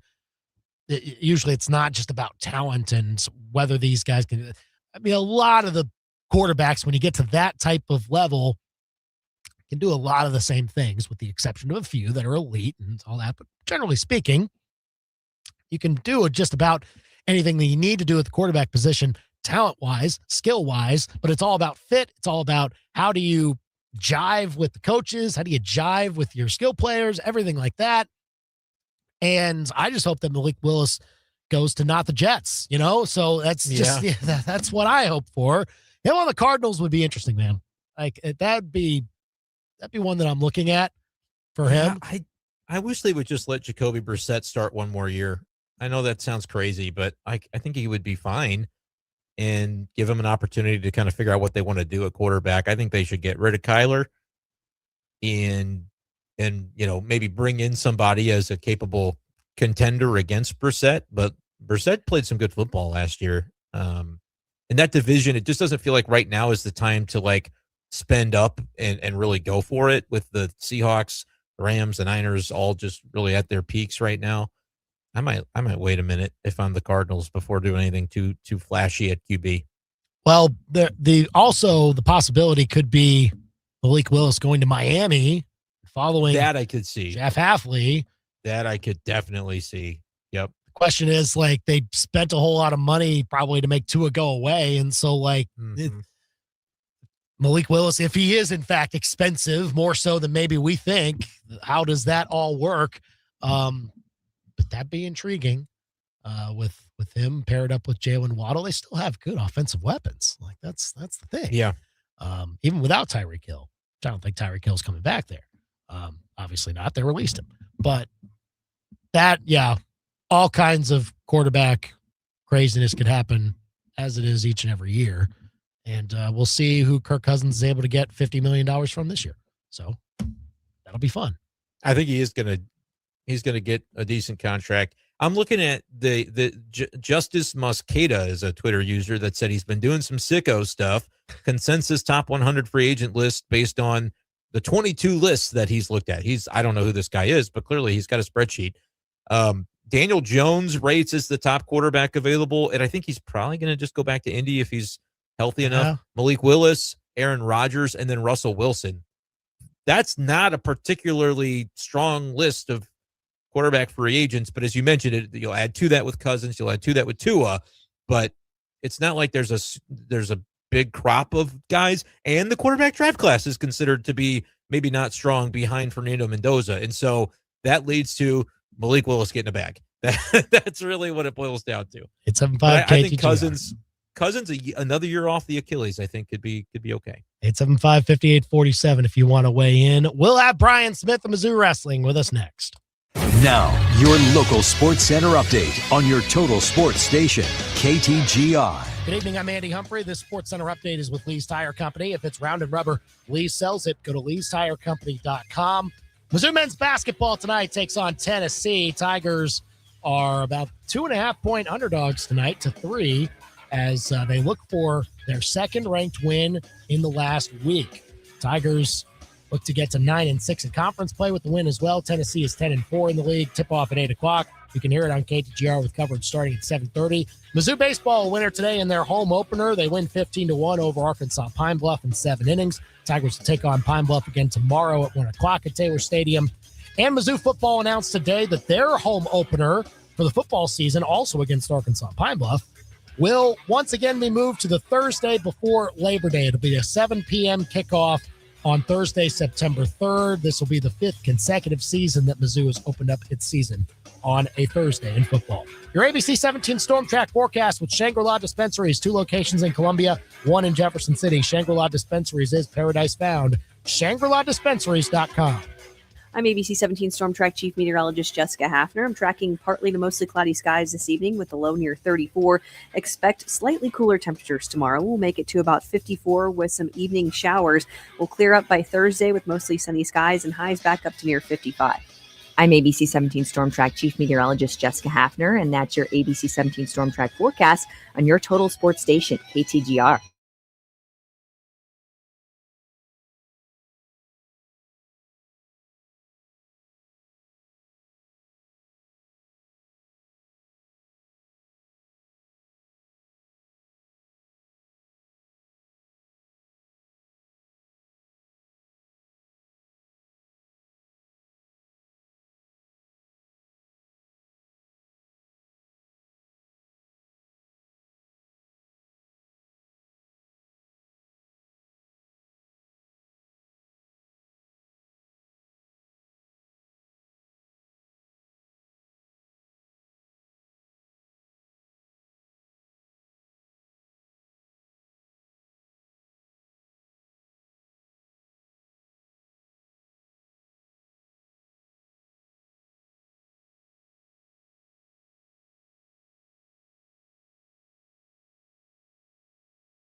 Sports Medicine are highlighting a local athlete each week. It's the KTGR Athlete Spotlight.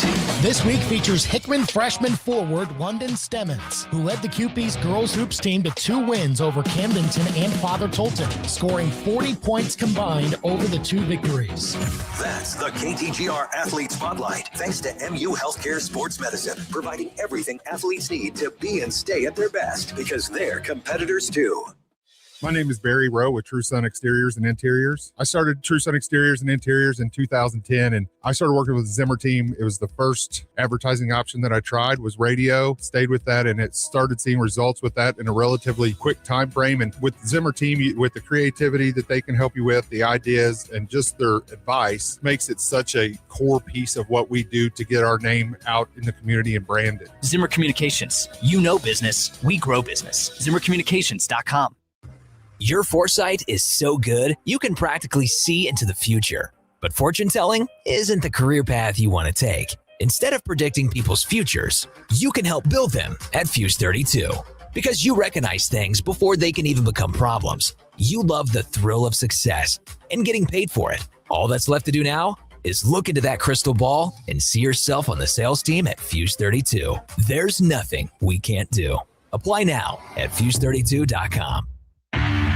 Michael Agnew here with API Project Fitness. I understand that life is hard, and if you're soft, it will squish you. You must find a way to be hard. Armor yourself up mentally and physically and emotionally. Our goal is to help you find your inner strength and hardness. The difference between strength and weakness is choice. With our group fitness classes and personal training and open gym, the choice is yours. Choose strength. Find us at apiprojectfitness.com or call us at 573-268-6944 to make an appointment. Back to more of the biggest sports stories in mid-Missouri. You've got The Big Show on the KTGR app. We're back here on The Big Show, KTGR and the KTGR app. Andy Humphrey here. The regular season is now in the books for Mizzou wrestling. The Tigers had a close battle with number 4 Iowa State last Sunday, going on the road to close out the regular season. Iowa State started hot. Mizzou did make a comeback attempt, but fell short, 20-14 the final score, as Mizzou now heads into the Big 12 championships, which will be in a week and a half over in Tulsa. Brian Smith, Mizzou head coach, here with us on the Big Show to talk about it. And Coach, with how your group responded in the second half of that duel this past Sunday against Iowa State, when you start a little slow, but then you have some wrestlers really make up some of that difference and almost have a chance to win it. How do you kind of see the effort from your group as you finish that one? Yeah, the last 5 matches were some good battles, and we won 4 of the last 5, losing a really tight one with T. Travis, 5-3. If we pull that one off, it's a tie duel. And even the 4th match of the day, or the 5th match of the day, was 141. The kids ranked 3rd in the country, and Easton Hilton goes out there and loses 3-2. Had a leg up for about a minute, but just couldn't finish the takedown. And, but he gave us great effort. So you can't, we're upset that he didn't get the win, but man, the effort we got from a lot of these guys. Even Evan Bates was taking on our former wrestler, Rocky Elam, and tied it up 3-3 with about a minute to go, and then just gave up a takedown later in the match. So he put himself in position to beat a highly ranked kid, but, just fell short. But I like the effort from the guys. They're getting after it. This team just keeps improving. That was our 5th straight duel we had a chance to win, and we fell short. But, this was the best of the teams that we had wrestled in the last 5 duels, and we were right there. Yeah, they're certainly a strong group. They feature all kinds of top 10 wrestlers at multiple weight classes this year. Certainly when you go into the second half of that duel, and it starts out with Seth Mendoza taking down the number 9 guy, Jacob Frost, with an 8-2 decision at 149. It just seems that, just me looking at it anecdotally, time and again, Seth Mendoza has provided some pretty key results for you, not just in duels, but also in tournament style. How did you see him prevail in that match this past weekend? Well, that's the kid we recruited. He's redshirting this year, but you get 5 dates, kind of like football. You can wrestle a guy and still redshirt him. And he still had a date left, so I wanted to use him and see him in a big duel on the road atmosphere. And they had a big crowd there, and how he would respond. And we did this with Aiden Sinclair last year, and Seth has responded all year long. He was, I think, a top 5 overall recruit in the country, and just, he goes out there and just attacks and attacks and attacks. And so when he beats a top 10 kid in the country, it's not surprising to us. We see it every day in the practice room and the way he trains. And, he was in the Soldier Salute finals. He was 3rd at the Cougar Clash this year, losing to a top 10 kid by a point. So he's right there. But I do feel like next year he's just going to mature and be ready to come out on the mat next year and win the national title. So that's why we're redshirting him. Brian Smith, Mizzou wrestling coach here on the Big Show, KTGR and the KTGR app. And then later on in the duel, Max Mayfield returns from injury for you, and he takes down a top 15 guy in his match to kind of keep building some of that momentum that your team had in the second half of the duel. To have Mayfield back and to see a result like that right out of the gate, what did it mean for your group? Yeah, Max hurt his ankle pretty good in the Soldier Salute on January 3rd in the finals, and has not really wrestled since then. He went to South Dakota last week just to get a couple matches at a last chance and won it. Got 2 wins. So I knew he was ready, but you'd never know. You know, he's wrestling a kid that's ranked 13th in the country. That's pretty tough, but Max is good. And the first minute, you would have been, if you were watching, you would say, man, he looks awful. He just looked slow and off. Just his timing wasn't good. But then something clicked in about the second minute of the match. And I saw the Max, the old Max, and he just looked good and scored that second takedown of towards the end of the third period to put it away. And it was nice to see that, his confidence back. And he needed that going into the Big 12s because he's a kid that can All-American. He's that good. And, we needed him to get a big win and build his confidence. And we accomplished it this weekend. Certainly. So right after that, Cam Steed has a pretty high-powered matchup too, and he's able to get a really close decision out of it.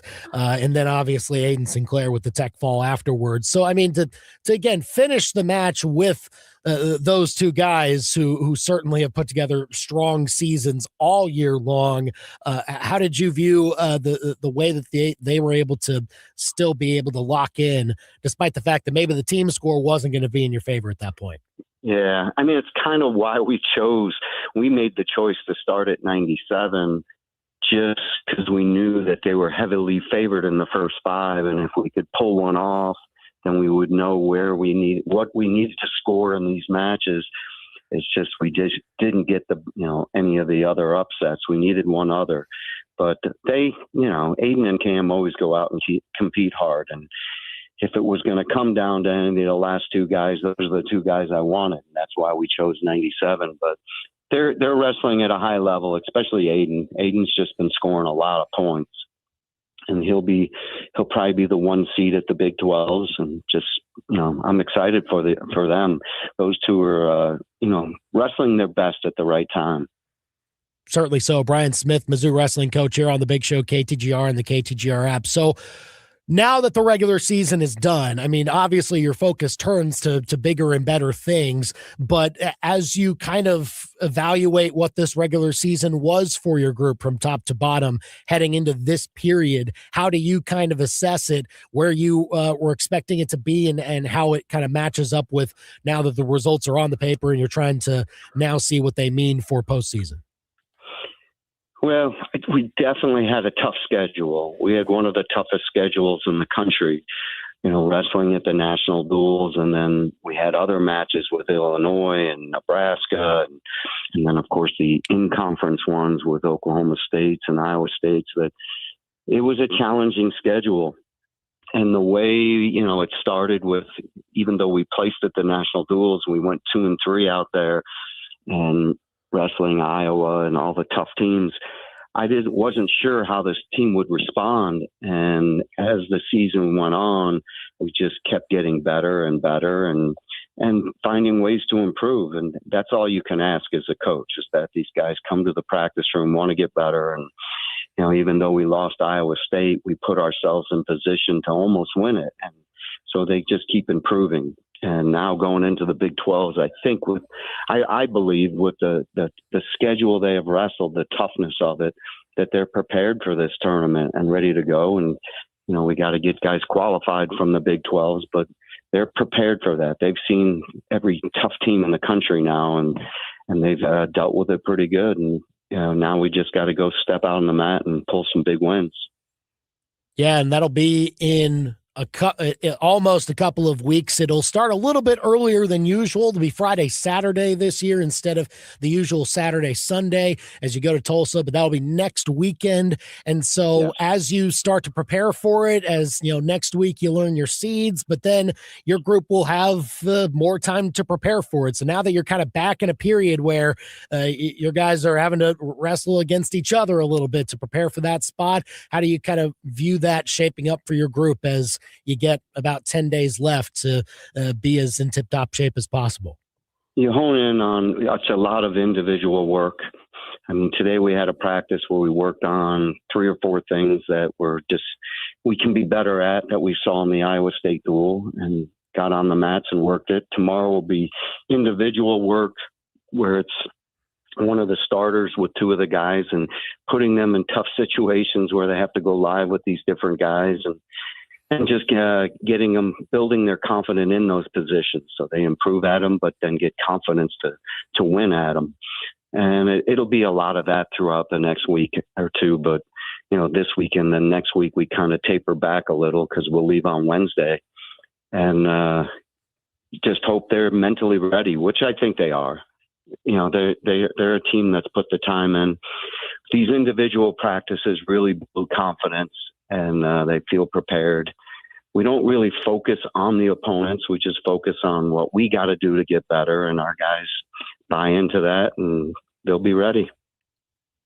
And we'll see what takes place in Tulsa in a very short time, only a week and a half away as Tiger Style Wrestling concludes the regular season. March 6th and 7th is when the Big 12 championships will be in Tulsa as the Tigers try to capture some more hardware this year. Brian Smith of Mizzou Wrestling joining us here on the Big Show KTGR. Coach, thanks for coming on the show as always. Good luck throughout the rest of training before the Big 12 championships, and we'll talk soon.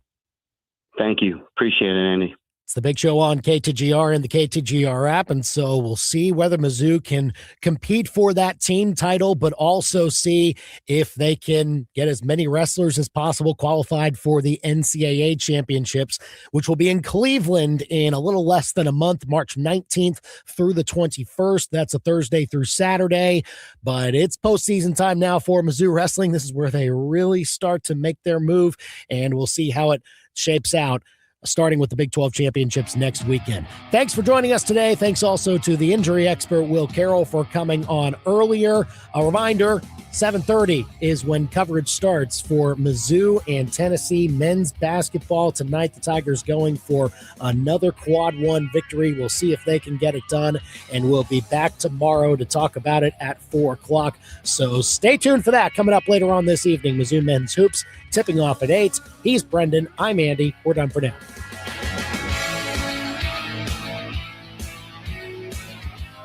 Honey, he says we're in legal trouble, and we're going to lose our